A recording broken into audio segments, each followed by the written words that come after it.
everybody, welcome to day 2 of our 14-day quarantine training series. So we had a question for today about a pony that lacks suppleness at the canter.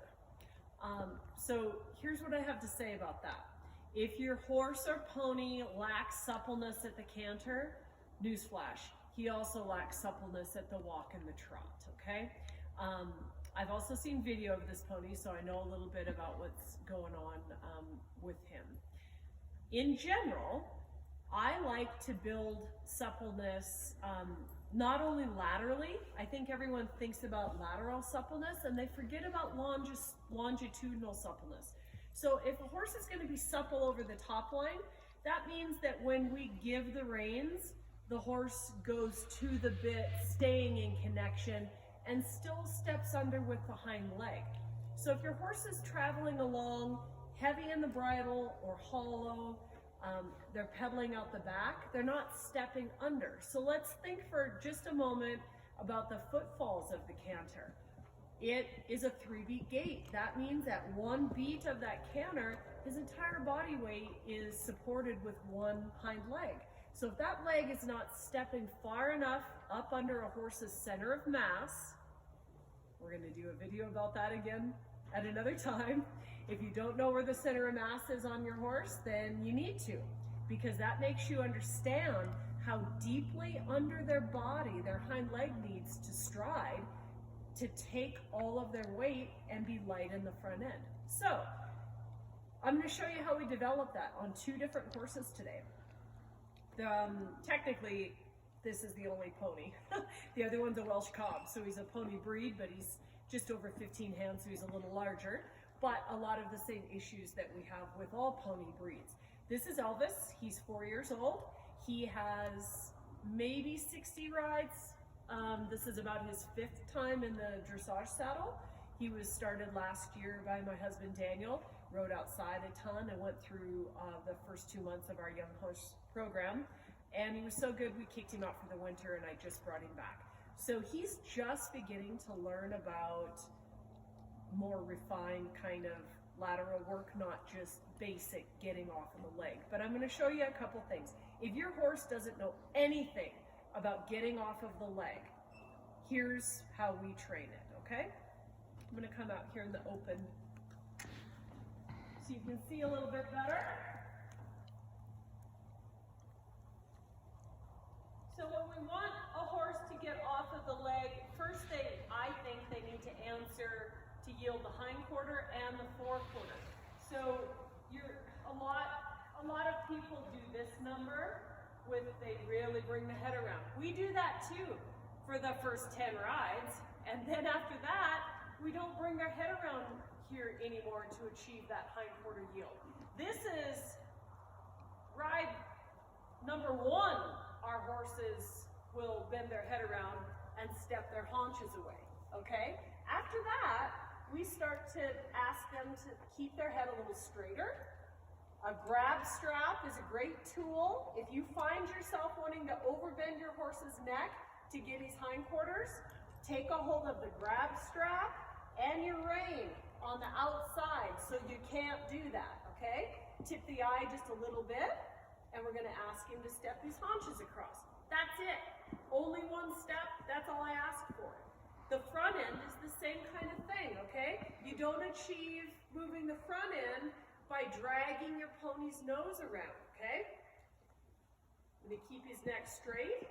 I'm just asking I'm also not moving my foot way forward. It's right here in what we call position 2, but I'm just asking him to move his front end around. Okay? Again, it's right here. Just slightly in front of under my feet. And if he wants to step out, I get a little firmer with my spur. Nope. He wants to step out, get a little firmer with my spur. There. Okay? So, that's basic 101, get off my leg. Then we come to the perfect circle. Some of my students call it the circle of torture. I don't know why. I love the perfect circle. So I've got a pretty complex thing set up here because we're going to use it with the next horse. But if you look, we have 3 circles. There's the dark orange circle, the white cone circle, another dark orange circle, and then just a center pile of white cones.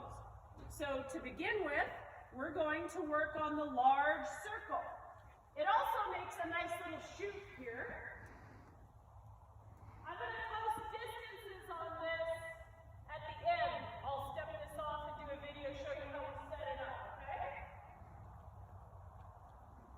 I want the pony's feet to be at the base of every single dark orange cone. If riders are struggling with that, I narrow up this gap so that they really have to stay out to the cone. So if I'm going to pretend my pony's trying to drift in right here, see how I'm not going to hit that orange cone. So I would push him out where I want him, okay? Same thing, if you find yourself trying to get your pony to step over by pulling on the inside rein like that, then you need to get a hold of a grab strap so you don't do it. You see what happens, their hind end just falls out. It's not good. Okay, so here we go to the inside circle now. Pretending you got a pretty perfect ride into the outside cone. Now we're going to ride to the inside of the white cones. And this is hard to do at the walk because they have to stay marching forward in order to stay on the line. He wants to fall behind my leg and give him a little kick and a little clap.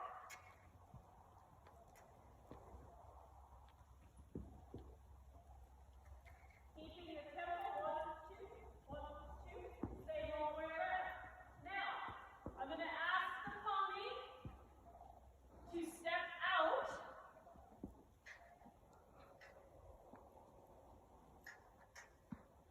Good boy. Back out to the large circle. Okay, now we're going to try the trot.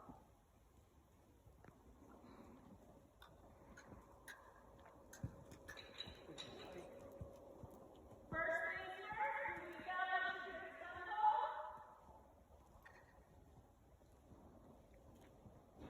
And then he's wanting to reach out to that bit. Until you have a horse have some basics like this, you really can't think about making him somewhat of a canter. Or in my opinion, a canter. Okay, we're going to come in. He says, no, this is hard, Timmy. And I'm going to show you that little leg heel.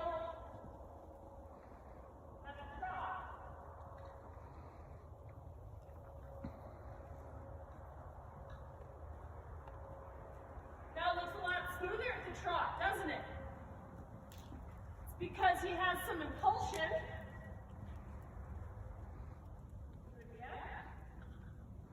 Spiral to the inside. Forward.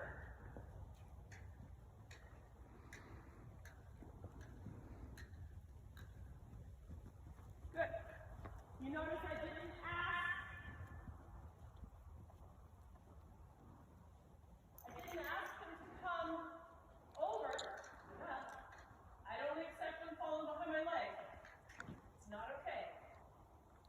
I don't ask them to step over until they are forward, soft in my hand. Those are the prerequisites, okay? Now, why am I not bringing him into this tight circle? Because that's above his pay grade right now, okay? He's just a baby. He's not ready to do that tight of a circle and stay engaged. That's for the older horse. Okay, we're going to try it this way.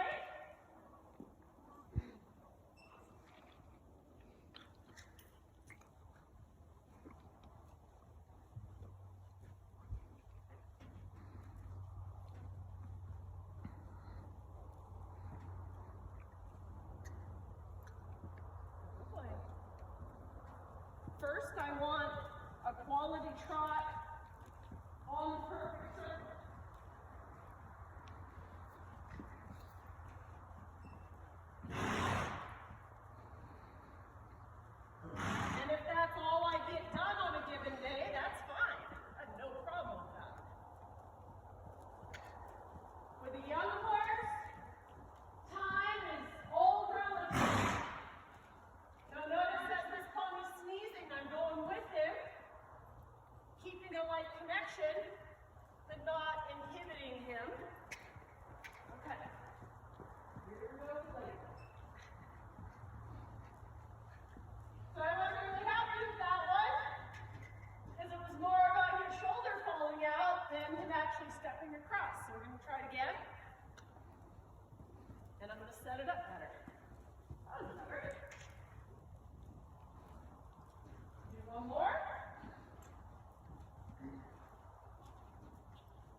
out through his shoulder just a little bit, okay? So that's baby horse suppleness 101. There are some other things that I would do with him, but not in the same day. So one of them is the walk, halt, walk, trot, trot, walk. We're going to show that with the next horse, because honestly, I had already had about a 15-minute ride on him before we did this, and that's enough for him today, okay? So on to the next horse. Okay, here's the second horse. This is 7.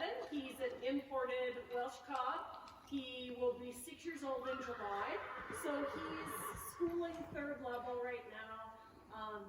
He's just starting to work into a higher level of collection. He has a single cage. But I wanted to show you on a little more advanced horse where this exercise can go, okay? And on a horse that I can show you what I'm talking about with the longitudinal suppleness at the trot and the canter, okay? So here we go.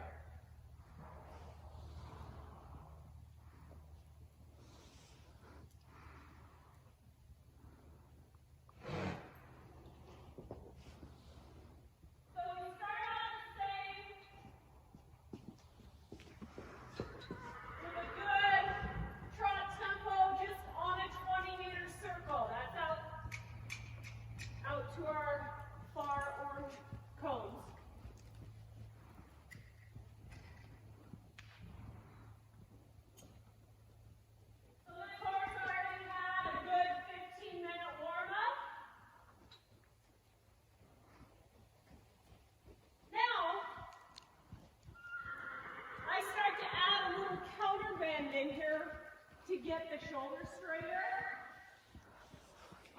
So if you want, as I come around, I come off of my outside cone just a touch. Snow is sliding off the building. And I'm tipping his eye to the outside just a little bit. There, good boy. Okay. Now I'm going to do that.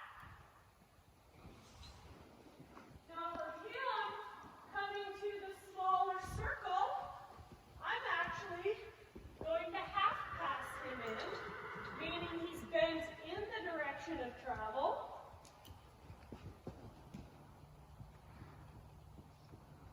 And we are coming to a 10-meter circle, which is right in here close around the inside orange cone.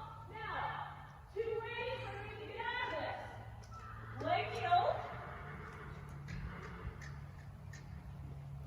Right?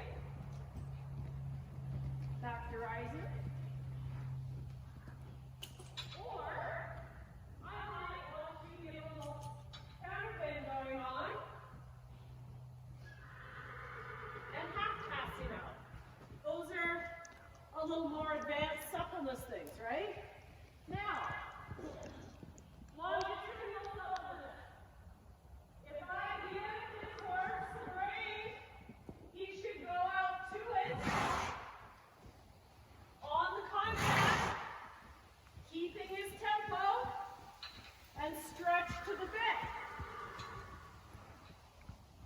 Any horse that doesn't have that is not going to be supple in the canter, laterally or longitudinally, okay?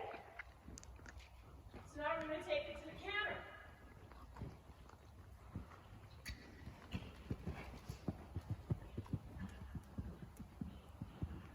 Again, first I want to establish that he's just going forward, out to the bit, good jump, because that's his challenge, right?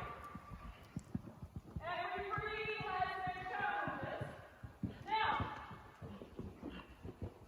I'm going to leg heel in the canter,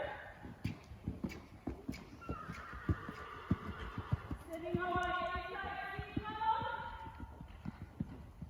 not overflexing the neck. I'm doing it again.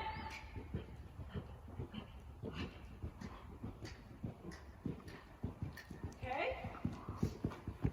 Look.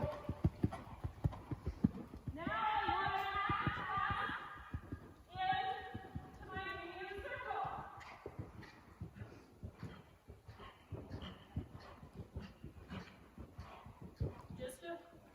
No, we're not walking. Just a few strides. So see there, doing some canter walks, and he anticipated that got hollow. And I usually don't talk when I'm riding him, so this is good practice. Good. Now out. Now I'm going to stretch him in the canter.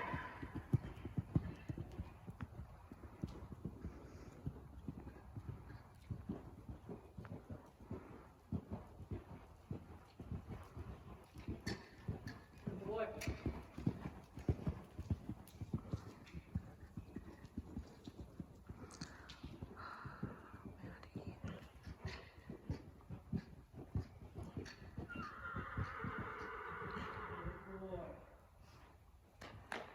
So those are a few things that you can do as you're getting a little more advanced with your suppleness and engagement. This horse, by breed, wants to be upright in the neck and a little bit like pretty in front and not jump under enough with the hind leg. So these are good exercises to work on that with him. It's always important, I think, to get out of the collected exercise before they fail. So there, when he would anticipate, I want to get really short, the answer is always forward. I'm not going to pull his neck down. I'm going to ride his neck down by riding the hind leg under. So those are a few things you can do with the perfect circle. We are going to have a very in-depth video series on the subscription channel for Unfiltered Equestrian on the perfect circle and how to use it through the levels with several different levels of training. So watch for that in the coming months. Sid and I are freezing. It's so cold today. So if you have any questions that you would like addressed in this 14-day series, leave some ideas in the comments. And until tomorrow for day 3, I'm Tammy. This is Unfiltered Equestrian, and my face is frozen. Have a good day.